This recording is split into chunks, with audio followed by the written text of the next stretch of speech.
Good afternoon. We will pay attention to the theory behind the reconciliation of the debtors control account with the debtors list.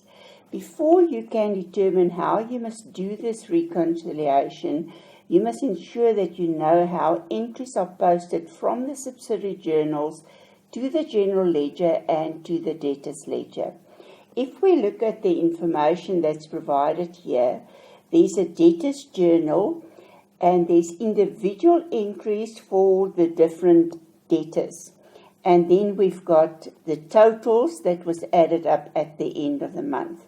Now, when we post from the subsidiary journal, the debtors journal, to the ledger, the general ledger, it means that I take this total of 4,100 and I debit the total in the debtors control account to indicate that the debtors increased with this total amount of 4,100, and I will credit the sales account to complete my double entry and increase the income of 4,100.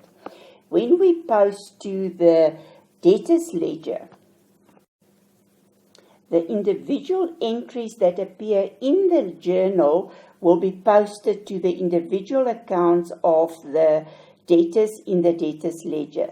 So if we look at P. Low, for instance, we sold goods to him for 1,200. So on the 10th, I will show that we increase his account with 1,200. Then we sell to Stein for 800 and we sell to Stein again for 900. So on the 14th, I will show we issued an invoice to him, increased his account with 800. On the 28th, we issued an invoice again, increased his account to a total of 1,600.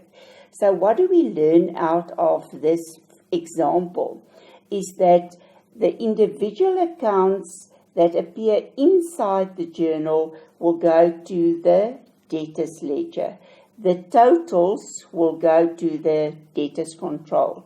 So therefore, if you made a mistake in the journal, say for instance for Low, instead of writing 1,200, we write 1,020. Then it means because we made the mistake there, we will take the wrong figure to his account, so I will have to correct it in his account.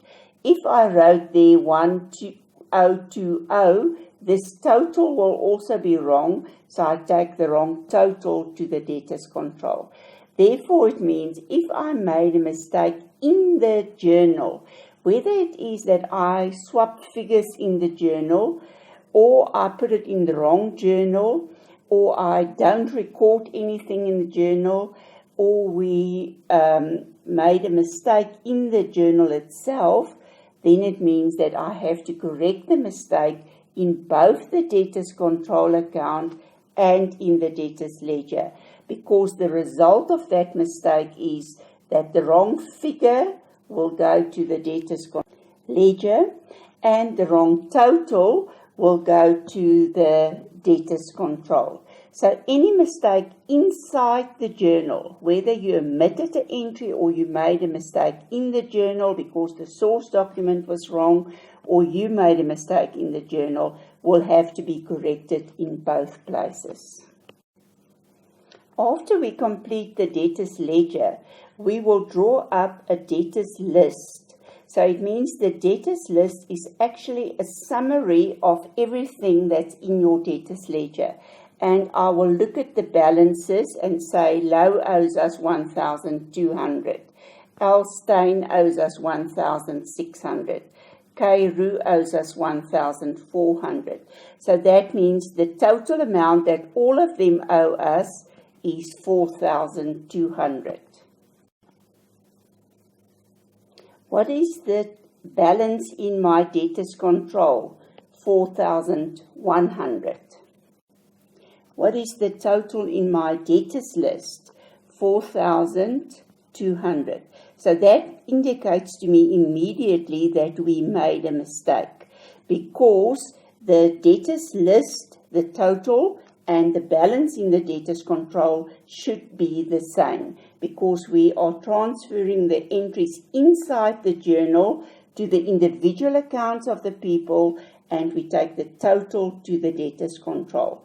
Therefore, we have to go and look where the mistakes were made so that we can correct these mistakes. First of all, I will look at my debtors journal and determine if I made a mistake here. If I add up 10, 14, 23, so this total should actually be 4,300.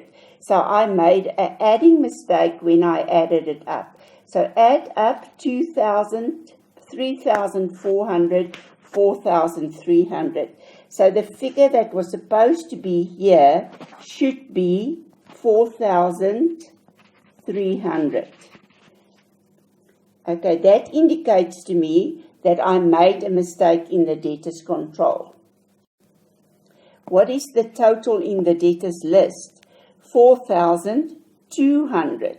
So it's still not equal. So there must be another mistake that was made. So it means that I have to go and look for more mistakes. For P low, we had to transfer 1,200 to his account, so there's no mistake. For L Stein, we had to transfer 800 and 900. Okay, so what do we see there? There's 800 and there we made a mistake. So actually this figure should be 1,700.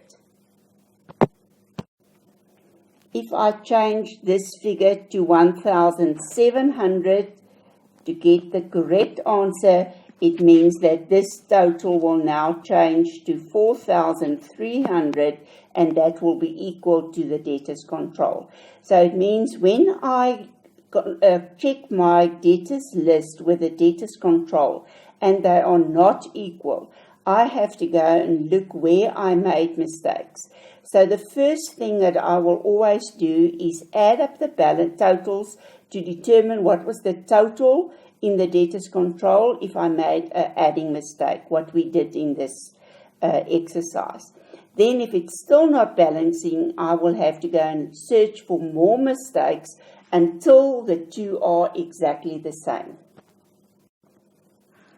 Corrections in the debtors control account. So the mistakes that I will correct in the control account is when a mistake was made on a source document, because then I posted that wrong figure from the source document to the journal. Because I recorded the wrong figure in the journal, I posted the wrong figure to the individual account of the person, and the total in the subsidiary journal is not correct, so I've also posted the wrong total to my control account.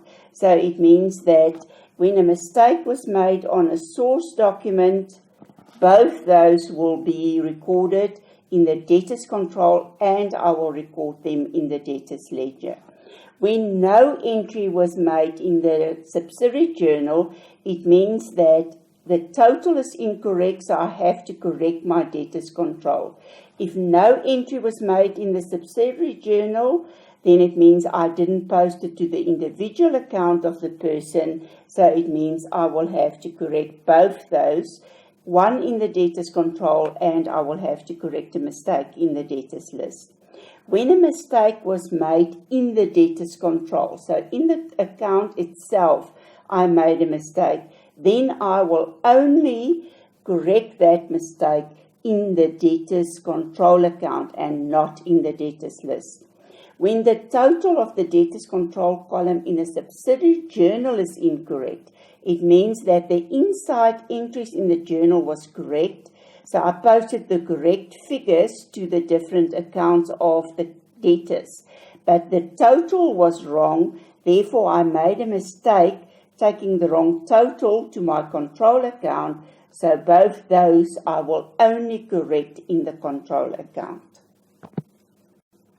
When a mistake was made in the individual account of a debtor, it means when I posted it to his individual account, I recorded it on the wrong side of the account, or I posted it into the wrong person's account, or I swapped figures around. Whatever mistake I made in the individual account of a debtor will only be corrected in the debtors list, and that will not be corrected in the debtors control because there is no mistake in the debtors control.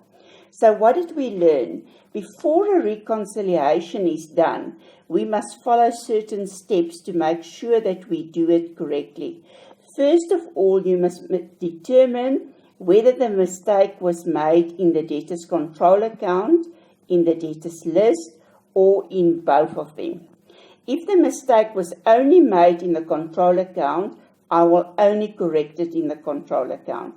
If the mistake was only made in the debtors ledger, I will only correct it in the debtors ledger or in the debtors list. If I made a mistake in both of them, I will have to correct it in both places. Secondly, you must determine where this mistake was made. Was it recorded on the debit side or the credit side?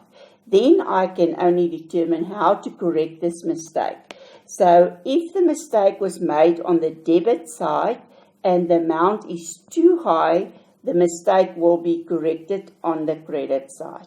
If the mistake was made on the debit side and the amount is too low, the mistake will be corrected on the debit side.